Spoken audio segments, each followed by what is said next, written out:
ராஜ்யம் ஒருபோதும் வெளிச்சத்தின் ராஜ்யத்தை மேற்கொள்வதில்லை, ஆனால் போராடும். கர்த்தரை ஸ்தோத்திரி, என் முழு உள்ளமே பரிசுத்த நாமத்தை ஸ்தோத்திரி.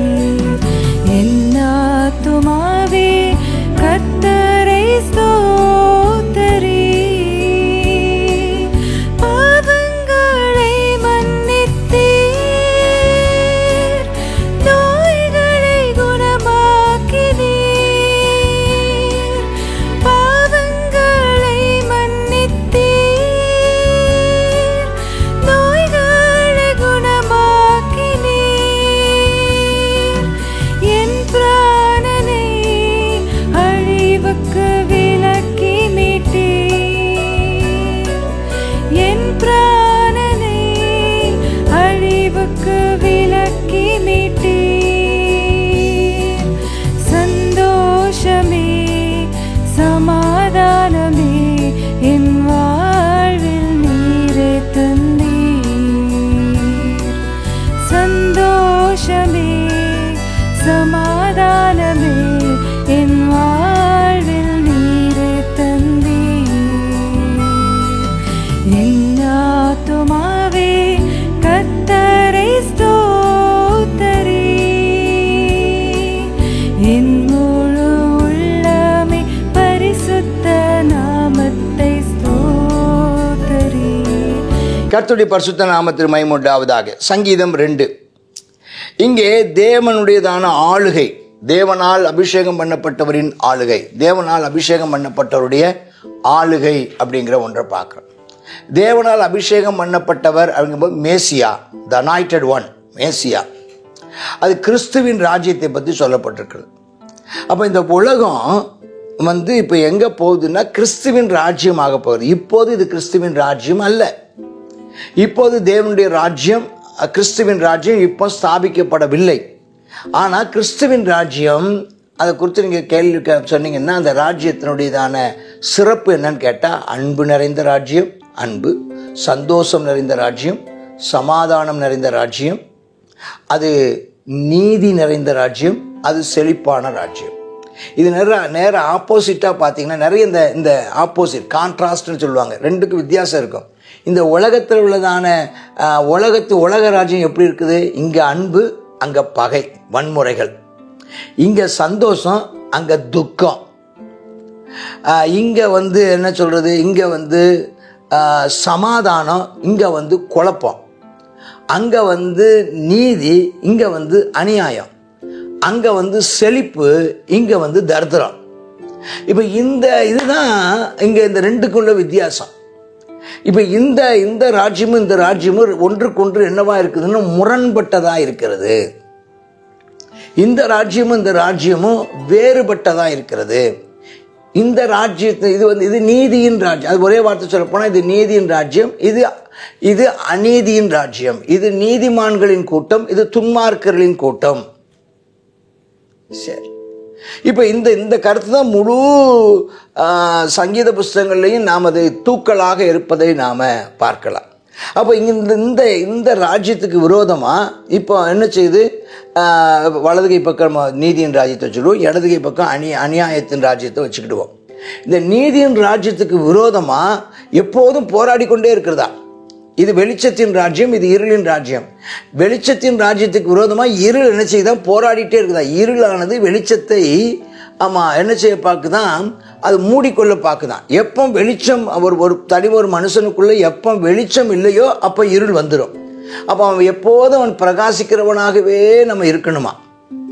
சரி, இங்கே என்ன ஆகுது? ஜாதிகள் கொந்தளித்து, ஜனங்கள் விருதாக்காரத்தை சிந்தித்து கர்த்தருக்கு விரோதமாகவும் அபிஷேகம் பண்ண விரோதமாகவும் பூமியின் ராஜாக்களை நின்று அதிகாரிலாம் எழுப்பி நின்று என்ன சொல்றாங்க?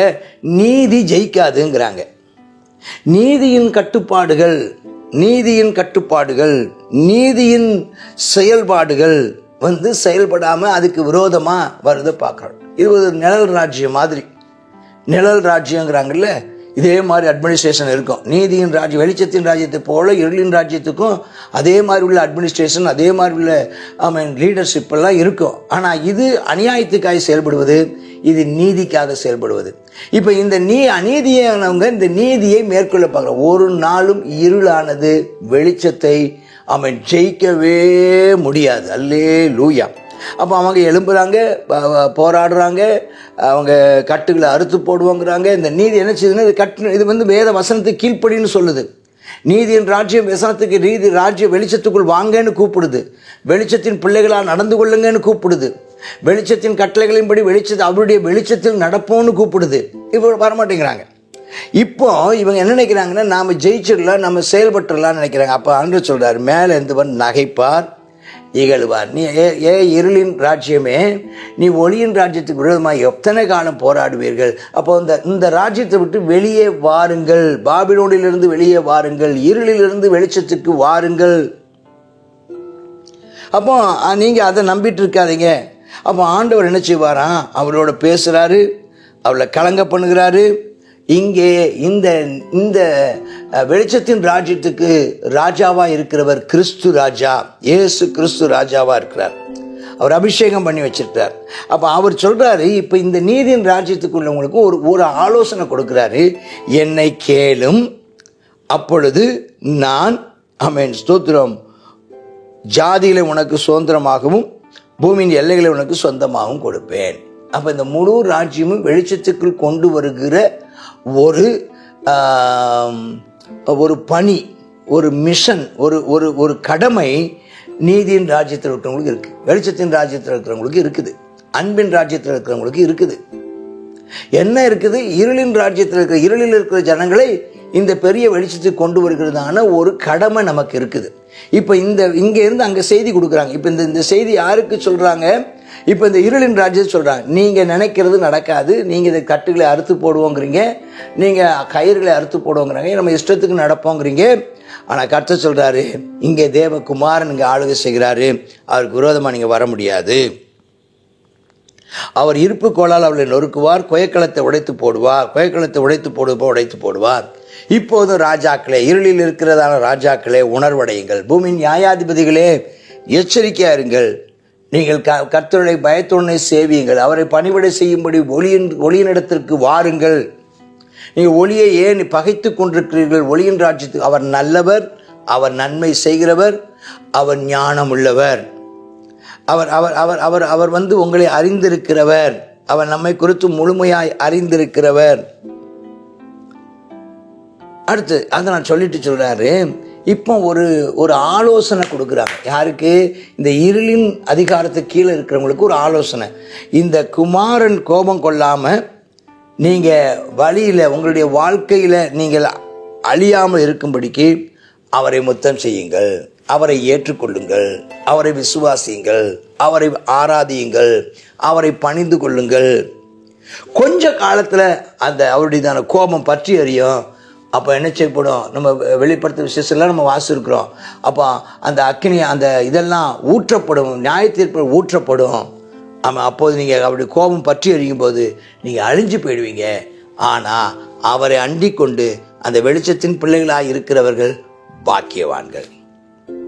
அல்லேலூயா சொல்லுவோம். அல்லேலூயா. அப்போ நாம் இதில் தெரிஞ்சுக்கிறது என்னன்னா, இருளின் ராஜ்யம் ஒருபோதும் வெளிச்சத்தின் ராஜ்யத்தை மேற்கொள்வதில்லை, ஆனால் போராடும். துன்மார்க்கத்தின் ராஜ்யம், துன்மார்க்கரின் ராஜ்யம், அநியாயத்தின் ராஜ்யம், ஆமென் ஸ்தோத்திரம், ஒருபோதும் நீதியின் ராஜ்யத்தை மேற்கொள்ள முடியாது. அல்லேலூயா, அல்லேலூயா. துன்மார்க்கன் நீதிமானை மேற்கொள்ள முடியாது. கர்த்தர் அவர்களோடு கூட இருக்கிறார். நீதி ஜெயிக்கும். அல்லேலூயா. வெளிச்சம் ஜெயிக்கும். ஆமென். கிறிஸ்து ஆமென் ஜெயம் கொள்கிறவராயிருப்பார். அவர்களோடு கூட இருக்கிறவர்கள் அழைக்கப்பட்டவர்களாகவும் தெரிந்து கொள்ளப்பட்டவர்களாகவும் ஆமென் ஸ்தோத்திரம் உண்மையுள்ளவர்களாகவும் ஜெயிக்கிறவர்களாகவே இருப்பார்கள். ஆமென், ஆமென். God bless you. சங்கீதம் 2 இதுலயும் நம்ம துன்மார்க்கருக்குரிய காரியங்களையும் நீதிமான்களுக்குரிய காரியங்களையும் நம்ம இதில் பார்க்குறோம். அது கிறிஸ்துவனுடையதான ராஜ்யம். அவங்க என்ன செய்கிறாங்க, துன்மார்க்கர்கள் எப்பொழுதுமே தேவனுடைய பிள்ளைகளை அழிக்கணும் அப்படின்னு திட்டம் பண்ணி கொண்டிருக்கிறாங்க. கர்த்தர் என்ன செய்வாரா, அது அவங்க நினைக்கிறாங்க, நம்முடைய அவர் கயிறுகளை நம்ம விட்டு எரிந்து போடுவோம், கர்த்தருடைய வழியை நம்ம என்ன செய்ய வேண்டாம், தெரிந்து கொள்ள வேண்டாம்னு நினைக்கிறாங்க. ஆனால் அதை சொல்லப்பட்டிருக்கு, கர்த்தர் என்ன செய்வாரா, அவர்களை பார்த்து நகைப்பார். அது மாத்திரம் இல்லை, கர்த்தர் அவர்களுக்கு துன்மார்க்கருக்கு செய்கிறதான காரியத்தை தான் நம்ம இதில் அதிகமாக பார்க்க முடிகிறது. ஆண்டவர் அவர்களை இகழ்வாராம், அவர்களை நகைப்பாராம், குயக்கலத்தை போல அவர்களை உடைத்து போடுவாராம், கோபத்தில் அவர்களோடு பேசுவார், அவர்களை கலங்க பண்ணுவார் என்று சொல்லி பார்க்கிறோம். வழியில் துன்மார்க்கன் அழிந்து போவான், ஆனால் அவரை அண்டிக் கொள்ளுகிறவர்களோ பாக்கியவான்கள். இந்த நாள் அவருடைய வழியை தெரிந்து கொள்வோம், நாம் பாக்கியவான்களாக இருப்போம். நம்ம மேலே நம்ம என்ன ஆதிக்கம் பண்ணாலும் அவன் ஜெயிக்கவே முடியாது. ஒரு நாளும் துன்மார்க்கன் ஜெயிக்க முடியாது, இருள் என்ன செய்ய முடியாது, அவன் வெளிச்சத்தை பற்றி கொள்ள முடியாது. ஜெபம் பண்ணுவோம். கர்த்தாவே ஸ்தோத்திரப்பா, இந்த நாட்களில் நாங்கள் பாடுகளையும் உபத்திரவங்களையும் அனுபவித்தாலும் நாங்கள் உறுதியாக இருக்கிறோம்ப்பா. நீர் ஆமென் ஆண்டவரே, துன்மார்க்குடைய வழியை கவிழ்த்து போடுவீர், அவனை அழித்து போடுவீர், அவனை கலங்க பண்ணுவீர், அவனை பார்த்து நகைப்பீர், குயக்கலத்தை போல உடைத்து போடுவீர். கர்த்தாவே ஸ்தோத்திரப்பா, ஆமென் ஆண்டவரே, அவனுடைய வழிகளெல்லாம் ஆமெனப்பா அழித்து போடுவீர் என்று சொல்லி பார்க்கிறோம் ஆண்டவரே. எஸ்ஸப்பா ஸ்தோத்திரம். ஆகையினால துன்மார்க்குடைய வழியை நாங்கள் தெரிந்து கொள்ளாதபடிக்கு உண்மை அண்டிக்கொள்ள அப்பா உதவி செய்யுங்க. கொஞ்ச காலத்தில் உங்களுடைய கோபம் பற்றி எறியும்ப்பா தேவனே.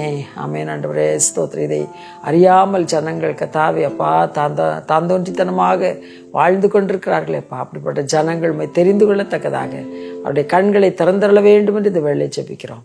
எங்களுக்கு நீர் வழிகாட்டி எங்களை கர்த்தா இப்படிப்பட்டதான் இந்த இக்கட்டான சூழ்நிலைகளுக்கு நீங்களாக்கி காத்துக்கொள்ளுகிறபடியால் மக்கள் நன்றி செலுத்துகிறோம். இயேசுவின் நாமத்தில் ஜெபிக்கிறோம் நல்ல பிதாவே, ஆமென் ஆமென்.